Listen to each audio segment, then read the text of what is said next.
Hey beautiful people, I'm Jennifer Kenny and I'm here today to talk to you about how to show your leadership skills in an interview. If you want to show that you're a leader in an interview, stop talking about control and the number of people you had reporting to you and start talking about your courage and your ability to be able to grow yourself as a leader and grow the people around you. You don't need a title to demonstrate your leadership. You need the ability to be able to make offers and design your future. Interviews are really looking to test your capacity. I want to show you how to demonstrate that. By the end of the video, I want you to be able to demonstrate your leadership by talking about real practices that you have built for yourself. I want you to move away from buzzwords about leadership to start being able to talk about how you've built trust and how you've built capacity and how you've delivered value as you've led. And I want you to be able to think about how to make offers in real time in the interview.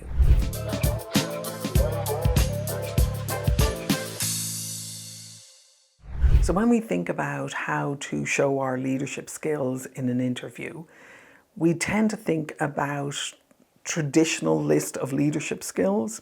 I led, I directed, I was responsible for, I headed up, I made this happen. And what is much more effective for us to think about is the impact that we've had and the value that we've created.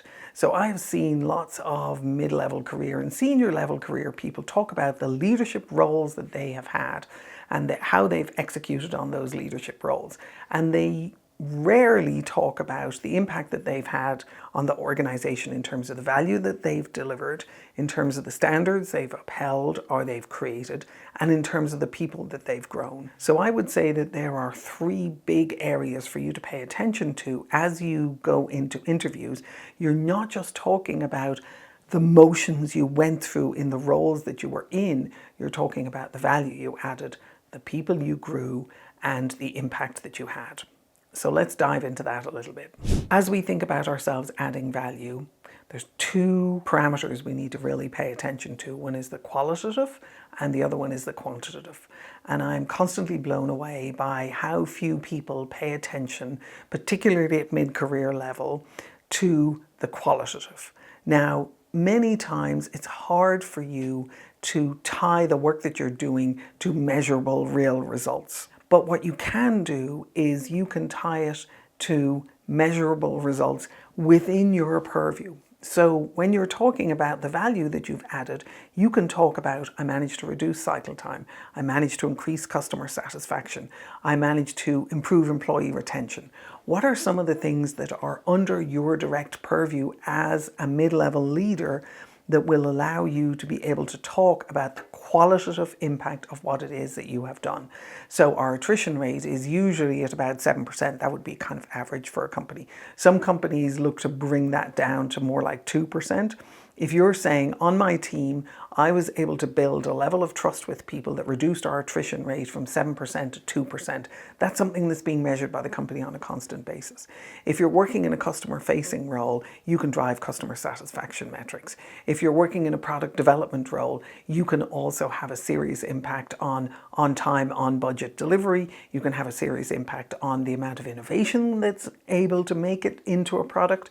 There are a number of different parameters that once you start paying attention to them and observing them and distinguishing them for yourself, you can either design the parameters as they serve you, or you can bring them into how it is that you talk about your leadership in an interview.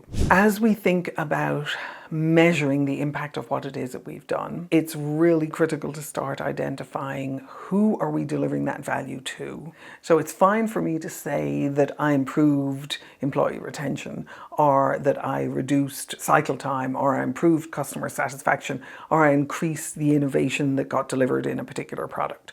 Those things are all great, but who are we doing them for? As we start thinking about the value that we're bringing, if that value is just a number, both quantitative number and a qualitative improvement, what happens is that gets lost in the noise of the organization. If I identify a particular customer who really cares about that, who's responsible for those metrics, who's measured on those metrics, and I can make the link for them between what it is that they are mandated, what's their mandate for the year, or their KPIs or their OKRs, and I can tie what it is that I'm doing into that, and I can make them my customer for this work. In other words, I go in and I see that I'm going to be able to do something amazing, and I can talk about it in terms of the value to that particular customer. If I'm doing an interview at that moment and I talk about who my customer was, and the value that I brought to them and the impact that it had for them, what I'm doing as people are interviewing me is I am showing that I understand how to bring value into an organization in a conscious, mindful way, in a way that actually allows people to be able to help me do that on a recurring basis and continue to add value. So when you're talking about your leadership skills in an interview, remember to talk about the value and the impact, but also remember to talk about who it was for and why it was important. So lots of times we'll talk about our leadership and the value we bring without a context. And so if I'm reading 20, 30, 40, 100 resumes and I'm scanning through them and they each get about 30 seconds, realistically, they get about 30 seconds.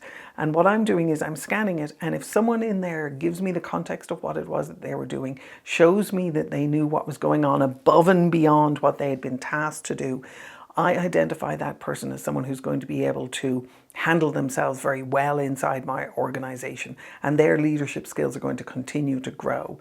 If they talk about the responsibility they had and the control they had and the number of people they had reporting to them, I see that person as someone who I'm going to have to tell them what to do on a constant basis, versus the other person who's looking for context, who's making sense, who's making meaning, who's making offers, and who sees how to navigate inside the organization.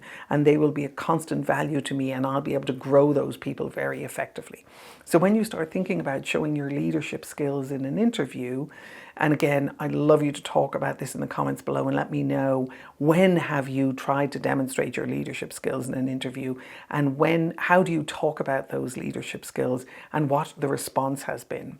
If I can help you make the shift from talking about it as a role to talking about it as a practice that adds value and brought by a person who creates context around them, I guarantee you that you will be much more successful in your interviews. So now you've got homework, because of course you've got homework, because homework is where you build practice. If you can identify one thing on your current resume that talks about some leadership role that you had, and you can put it through this process that I have just identified for you, move away from I was responsible for this and I did this and I did this and I had these number of people reporting to me, to I was committed to delivering value in this way, I did it for these people, this is the impact that it had, I was responsible for this. And if you can make that shift just on one element of your resume, you'll start seeing how all the other elements can actually be transformed as well.